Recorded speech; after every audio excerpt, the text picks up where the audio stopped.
Hi, welcome to the shop. I just picked up some maple and walnut from my local hardwood dealer, and I've been looking forward to Saturday all week. My favorite part of the week is stepping into the shop on Saturday morning. Just walking through the door, I can literally feel my stress melt away. I'm between big projects right now, so this weekend I want to do a short project. I love to cook, but I've never had a proper cutting board. That's probably because I always give away the cutting boards that I make. But this weekend I thought I'd change that. So today on Plan Build Use, I'm making myself an end grain cutting board.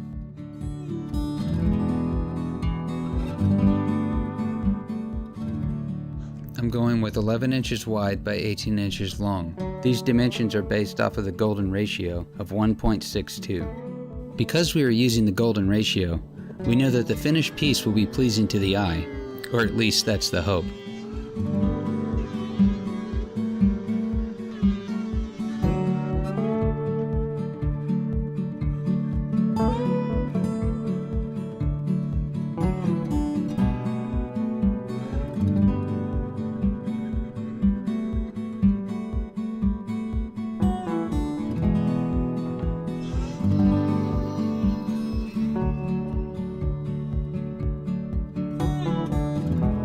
Any planer snipe at this stage would be problematic, so I'm using a planer sled. The sled is just a piece of 3/4 inch MDF and some pine blocks hot glued into place.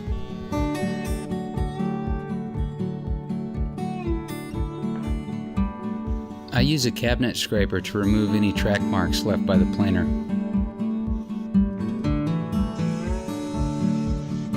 I'm going with a finished thickness of 1.75 inches.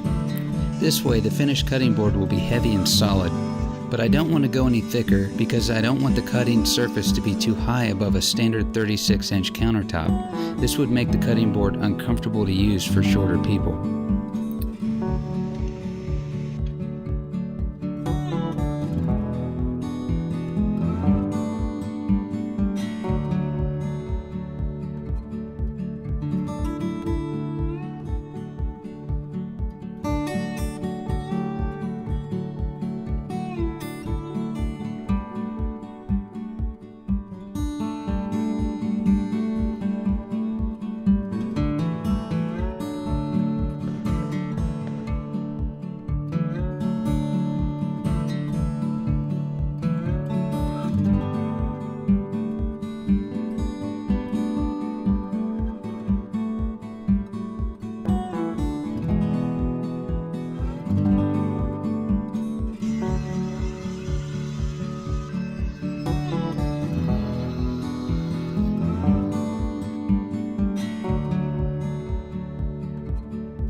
Planing end grain is rough on a planer. As a precaution, I made sure that the knives were sharp and I kept the cuts light.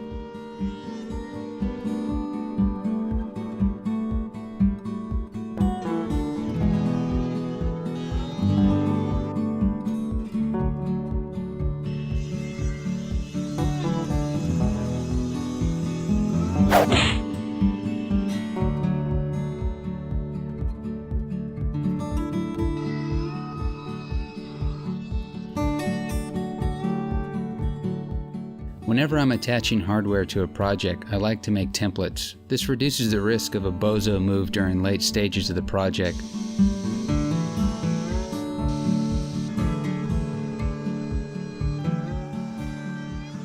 I usually reuse my orbital sanding discs whenever possible, but the hook and loop backing quickly fills up with dust and the original label is impossible to read. That's why I like to write the grit in permanent marker before I put the disc away.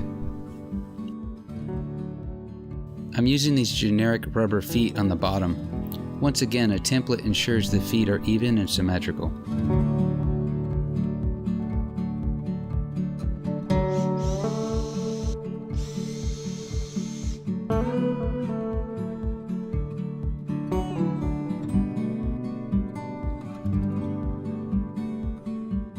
For the finish, I'm using food grade mineral oil. You can usually pick this stuff up at your local big box hardware store. It's usually located next to the wood stains.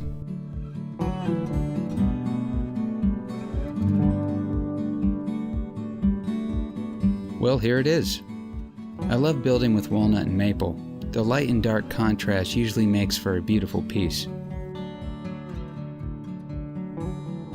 If you like this video, please give it a thumbs up. Thanks for stopping in. I'll see you on the next video.